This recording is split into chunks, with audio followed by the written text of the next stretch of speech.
Taste the Daily. வேலூரில் எந்தவித அடிப்படை வசதியும் இல்லாமல் மல்டி ஸ்பெஷாலிட்டி மருத்துவமனை திறக்க இருப்பதற்கு அதிமுக பொதுச் செயலாளர் எடப்பாடி கே பழனிசாமி கண்டனம். ஸ்டாலின் திறக்க இருப்பது மல்டி ஸ்பெஷாலிட்டி மருத்துவமனையா, மல்டி ஸ்பெஷாலிட்டி விளம்பர கட்டடமா என்று கேள்வி. பல நூறு கோடி செலவுகளில் கமிஷன் ஒன்றை மட்டுமே குறியாக கொண்டு ஸ்டாலின் மாடல் அரசு கடந்த 4 ஆண்டுகளாக செயல்பட்டு வருவதாக அதிமுக பொதுச் செயலாளர் குற்றச்சாட்டு. வேலூரில் பென்லாண்ட் மருத்துவமனை கட்டட வளாகத்தில் அரைகுறையாக கட்டடங்கள் கட்டப்பட்டுள்ள நிலையில் நோயாளிகளின் உயிருடன் விளையாட துடிக்கும் பொம்மை முதலமைச்சருக்கு அதிமுக பொதுச் செயலாளர் கடும் கண்டனம். வேலூரில் திறக்கப்பட உள்ள சிறப்பு பல்நோக்கு மருத்துவமனையில் இருதயவியல், நரம்பியல், சிறுநீரகவியல் உள்ளிட்ட துறைகள் கட்டடங்கள் பெயரளவிற்கு மட்டுமே உள்ளதாக எதிர்க்கட்சித் தலைவர் குற்றச்சாட்டு. மருத்துவர்கள், மருத்துவ பணியாளர்கள் பதவிகள் நிரப்பப்படவில்லை என்று செய்திகள் வெளியாகி உள்ளதாகவும் எதிர்க்கட்சித் தலைவர் வேதனை. சென்னை ராயப்பேட்டையில் உள்ள அதிமுக தலைமை அலுவலகத்தில் கழக வளர்ச்சிப் பணிகள் குறித்து அதிமுக பொதுச் செயலாளர் எடப்பாடி கே பழனிசாமி தலைமையில் ஆலோசனை கூட்டம். கழக அமைப்பு ரீதியாக செயல்படும் 42 மாவட்ட பொறுப்பாளர்கள், மாவட்ட செயலாளர்களுடன் பொதுச் செயலாளர் ஆலோசனை. சென்னை சைதாப்பேட்டையில் சிறுமியை பாலியல் வன்கொடுமை செய்து கர்ப்பமாக்கிய தொழில்நுட்ப வல்லுநர் மீது போக்சோ சட்டத்தில் வழக்கு பதிவு. அப்பா ஸ்டாலின் ஆட்சியில் பாலியல் குற்றங்கள் குறைந்துவிட்டதாக தவறான புள்ளி விவரங்கள் கொடுத்து மக்களை ஏமாற்றி வரும் நிலையில் சிறுமி மீதான பாலியல் வன்கொடுமை திராவிட மாடல் ஆட்சிக்கு சாவுமணி அடித்துள்ளதாக குற்றச்சாட்டு. சென்னை சைதாப்பேட்டையில் 2 சிறுவர்களிடம் பாலியல் அத்துமீறலில் ஈடுபட்ட பாதுகாவலர் பிடிபட்டார். விடியா ஸ்டாலின் ஆட்சியின் ஏவல் துறை மீது சிறிதும் பயமில்லாததால் சிறுவர்களுக்கு எதிராகவும் பாலியல் வன்முறைகள் அதிகரித்து விட்டதாக பொதுமக்கள் குற்றச்சாட்டு. தாய்லாந்திலிருந்து இலங்கை வழியாக மதுரைக்கு விமானம் மூலம் 3 கோடி ரூபாய் மதிப்பிலான கஞ்சா கடத்தல். ஸ்டாலின் ஆட்சியில் கடல் கடந்து தமிழகத்தில் கஞ்சா ஊடுருவும் அவல நிலை உள்ளதாக பொதுமக்கள் குற்றச்சாட்டு. திருவள்ளூர் மாவட்டம் கனகம்மாச்சத்திரம் காவல் நிலையத்தில் பாலியல் தொல்லை குறித்து புகார் கொடுக்க சென்ற கர்ப்பிணி பெண் உட்பட 3 பெண்களை தாக்கிய காவலர்கள்.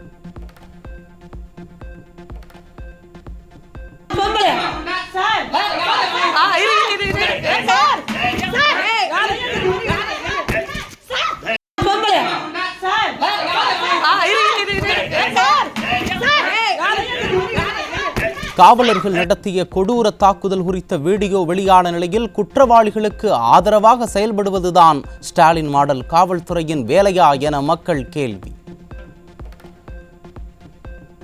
தூத்துக்குடி மாவட்டம் சந்திரகிரி அருகே அதிமுக பிரமுகர் முத்து பாலகிருஷ்ணன் லாரி ஏற்றி கொலை செய்யப்பட்டதால் பொதுமக்கள் அதிர்ச்சி. திமுகவை சேர்ந்த ஊராட்சி மன்ற தலைவரான கருணாகரன் என்பவர் தேர்தல் முன்விரோதம் காரணமாக இந்த கொடூர சம்பவத்தில் ஈடுபட்டதாகவும் உயிரிழந்தவரின் உடலை வாங்க மறுத்து உறவினர்கள் போராட்டம். இன்னைக்கு எங்கள் அப்பா ஸ்ட்ரெயிட்டாக இப்போ நார்மலாக பேசிட்டு தான் காலைல பைக்கில் இருந்து போனாங்க, நேருக்கு நேராக ஏற்றிட்டு போயிட்டாங்க. அவங்கள பிடிக்கிறதுக்குள்ளே டிரைவர் ஓடி போயிட்டாங்க. இது டிரைவர் வச்சு ஏற்றிடும் சொன்னது கொல்லம்பரம் பிரசிடென்ட் கருணாகரன் அவங்க தான் சொன்னாங்க. வரும் 30ஆம் தேதி வரை தமிழகத்தில் ஓரிரு இடங்களில் புதுச்சேரி மற்றும் காரைக்கால் பகுதிகளிலும் மழைக்கு வாய்ப்பு. வருகிற 27 மற்றும் 28 ஆகிய தேதிகளில் நீலகிரி மற்றும் கோவை மாவட்ட மலைப்பகுதிகளில் கனமழைக்கு வாய்ப்பு என்றும் வானிலை ஆய்வு மையம் தகவல். சென்னையில் இன்றும் நாளையும் வானம் ஓரளவு மேகமூட்டத்துடனும் ஒரு சில பகுதிகளில் மழை பெய்ய வாய்ப்பு. சென்னை வானிலை ஆய்வு மையம் தகவல். தூத்துக்குடி மாவட்டம் ஆறுமுகநேரி அருகே 1 கோடி ரூபாய் மதிப்பிலான பீடி இலைகள் கடத்தல். ஸ்டாலின் ஆட்சியில் போதைப் பொருள் கடத்தல் சர்வ சாதாரணமாக நடைபெறுவதாக பொதுமக்கள் குற்றச்சாட்டு. தூத்துக்குடி மாவட்டம் எட்டயாபுரம் அருகே அரசு தொடக்கப்பள்ளியில் காலை உணவு தயாரிக்கும் போது சிலிண்டர் வெடித்து விபத்து. பாதுகாப்பு ஏற்பாடுகளை செய்யாமல் ஸ்டாலின் அரசு மாணவர்களின் உயிரோடு விளையாடுவதாக பெற்றோர் குற்றச்சாட்டு. தென்காசி மாவட்டம் குற்றாலத்தில் மகளிர் இலவச பேருந்தில் குழந்தையுடன் ஏறிய பெண்களை வேறு பேருந்தில் செல்லுமாறு கூறி நடத்துனர் அலைக்கழிப்பு. ஸ்டாலின் ஆட்சியில் இலவச பயணம் என்பதால் அதிகாரிகள் முதல் ஊழியர்கள் வரை பெண்களை அவமதிப்பதாக குற்றம் சாட்டிய பெண்கள் பேருந்தை மறித்து போராட்டம். கன்னியாகுமரி மாவட்டம் வெள்ளியோடு பேருந்து நிறுத்தத்தில் நிற்காமல் சென்ற அரசு பேருந்தின் பின்னால் ஓடிய பெண்கள். விடியா ஆட்சியில் கண் துடைப்பிற்காக இலவசம் என அறிவித்துவிட்டு பேருந்துகளை முறையாக இயக்காமல் அலைக்கழிப்பதாக பெண்கள் குற்றச்சாட்டு. விருதுநகர் மாவட்டம் ஸ்ரீவில்லிபுத்தூர் அருகே 40க்கும் மேற்பட்டோரை கடித்த வெறி நாய் மாட்டையும் கடித்ததால் கிராம மக்கள் சாலை மறியல் போராட்டம். ஸ்டாலின் ஆட்சியில் வெறி நாய்களை கட்டுப்படுத்த நிதி ஒதுக்கீடு மற்றும் குழு அமைத்து எந்த பிரயோஜனமும் இல்லை எனவும் மக்கள் வரிப்பணத்தை வீணடிப்பதிலேயே ஸ்டாலின் அரசு குறியாக இருப்பதாக பொதுமக்கள் கொந்தளிப்பு. தமிழகத்தில் எங்குமே ஜாதிய பாகுபாடுகள் இல்லை என உறுதியாக சொல்ல முடியுமா என ஸ்டாலின் அரசுக்கு உயர்நீதிமன்ற மதுரை கிளை கேள்வி. தமிழகத்தில் படித்தவர்களின் விகிதாச்சாரம் அதிகமாக உள்ளது, இருப்பினும் ஜாதிய பாகுபாடு இன்னும் புழக்கத்தில் உள்ளதாகவும் அதிருப்தி. மதுரையில் பட்டதாரி இளைஞர் வேலை கிடைக்காததால் மன உளைச்சலில் தற்கொலை செய்து கொண்ட சோகம். ஆண்டிற்கு 5 லட்சம் பேருக்கு வேலைவாய்ப்பு தருவோம் என வெற்று வாக்குறுதி கொடுத்துவிட்டு ஸ்டாலின் அரசு ஏமாற்றியதாக பொதுமக்கள் குற்றச்சாட்டு. மதுரை மாவட்டம் உசிலம்பட்டி அருகே நாட்டார்மங்கலம் கிராமத்தில் திமுக நிர்வாகி நெல் கொள்முதல் நிலையம் அமைத்ததற்கு எதிர்ப்பு. நானும் டெல்டாக்காரன் என கூறிக்கொண்டு விவசாயிகளை வஞ்சித்து வரும் ஸ்டாலின் அரசு மீது விவசாயிகள் கடும் அதிருப்தி. திருப்பத்தூர் மாவட்டம் தும்பேரி ஊராட்சியில் அரசுக்கு சொந்தமான நிலத்தில் வெளியூர் மக்களுக்கு இலவச பட்டா வழங்குவதற்கு உள்ளூர் மக்கள் எதிர்ப்பு. திறனற்ற ஸ்டாலின் அரசை கண்டித்து தமிழகம் ஆந்திரா செல்லும் சாலையில் 200க்கும் மேற்பட்ட பெண்கள் பேருந்துகளை சிறைபிடித்து சாலை மறியல். திருப்பூர் மாவட்டம் காங்கேயம் பகுதியில் கடைமடை பகுதிக்கு முறையான தண்ணீர் வழங்காததை கண்டித்து மறியலில் ஈடுபட்ட விவசாயிகளை போலீசார் அகற்ற முயன்றதால் தள்ளுமுள்ளு. விடியா திமுக அரசு அனைத்து வகையிலும் விவசாயிகளை வஞ்சித்து வருவதற்கு விவசாயிகள் கடும் கண்டனம்.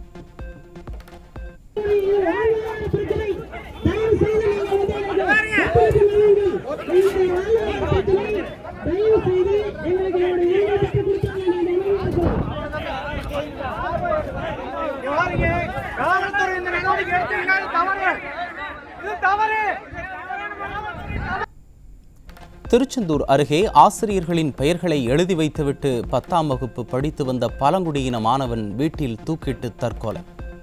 அரசு பழங்குடியின சாதிச் சான்றிதழ் வழங்காததாலும் ஆசிரியர் திட்டி அடித்ததால் மன உளைச்சலில் தற்கொலை செய்து கொண்டதாக உறவினர்கள் கண்ணீர் மல்க குற்றச்சாட்டு.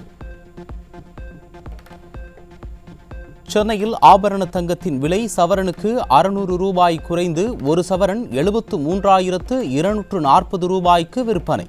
தங்கம் கிராமிற்கு 75 ரூபாய் குறைந்து 1 கிராம் 9,155 ரூபாயாக நிர்ணயம். திருவள்ளூர் மாவட்டம் சிறுவாபுரியில் பிரசித்தி பெற்ற பாலசுப்பிரமணிய சுவாமி கோயிலில் செவ்வாய்க்கிழமை வழிபாட்டையொட்டி 2 மணி நேரத்திற்கு மேலாக பக்தர்கள் காத்திருந்து தரிசனம். சிறப்பு கட்டண தரிசனத்திலும் கூட்டம் அலைமோதியதால் கோயில் வளாகத்திற்கு வெளிப்புற பகுதிகளிலும் சிறுவர்கள், பெண்கள், முதியவர்கள் நீண்ட வரிசையில் காத்திருப்பு. இந்திய விமானப்படையிடம் 2026 மார்ச் மாதத்திற்குள் 6 தேஜஸ் ஜெட் விமானங்கள் ஒப்படைக்கப்படும் என ஹிந்துஸ்தான் ஏரோநாட்டிக்ஸ் அறிவிப்பு. அமெரிக்க நிறுவனம் F404 என்ஜின்களை சரியான நேரத்தில் வழங்காததால் ஜெட் விமானங்கள் தயாரிப்பில் தாமதம் ஏற்பட்டதாகவும் தகவல். ரயில்களில் ஏசி வகுப்பு டிக்கெட் கட்டணத்தை கிலோமீட்டருக்கு 2 பைசாவும் சாதாரண வகுப்புகளுக்கு கிலோமீட்டருக்கு 1 பைசாவும் உயர்த்த இந்திய ரயில்வே முடிவு செய்துள்ளதாக தகவல். இந்த கட்டண உயர்வு ஜூலை 1ஆம் தேதி முதல் நடைமுறைக்கு வரும் என கூறப்படும் நிலையில் புறநகர் ரயில்கள் 500 கிலோமீட்டருக்கு குறைவான 2ஆம் வகுப்பு பயணத்திற்கு கட்டண உயர்வு இல்லை என்றும் தகவல். எல்லைக்கோடு மற்றும் உள்நாட்டில் பயங்கரவாத தாக்குதலுக்கு பதிலடி கொடுக்க போர் தடவாளங்களை வாங்குவதற்கு 2000 கோடி ரூபாய் ஒதுக்கி மத்திய பாதுகாப்பு அமைச்சகம் உத்தரவு. அவசர தேவைக்கு முன் அனுமதியின்றி நிதியை பயன்படுத்தி படை வீரர்களுக்கு பாதுகாப்பு அளித்தல் உள்ளிட்ட நடவடிக்கைகளை மேற்கொள்ளலாம் என தகவல். இந்திய வீரர் சுபான்ஷி சுக்லா உள்ளிட்ட 4 வீரர்கள் விண்வெளிக்கு செல்லும் ஆக்சியம் 4 திட்டம் நாளை செயல்படுத்தப்படும் என நாசா அறிவிப்பு. ஸ்பேஸ் எக்ஸ் நிறுவனத்தின் பால்கன் 9 ராக்கெட் மூலம் டிராகன் விண்கலம் விண்ணில் ஏவப்படும் என தகவல். மகாராஷ்டிராவில் தேர்வில் குறைந்த மதிப்பெண் எடுத்த மகளை அடித்தே கொன்ற கொடூர தந்தை. மாத தேர்வில் குறைந்த மதிப்பெண் எடுத்ததாக திட்டியபோது மகள் எதிர்த்து பேசியதால் தந்தை கட்டையால் தாக்கியதில் சிறுமி சிகிச்சை பலனின்றி பலி.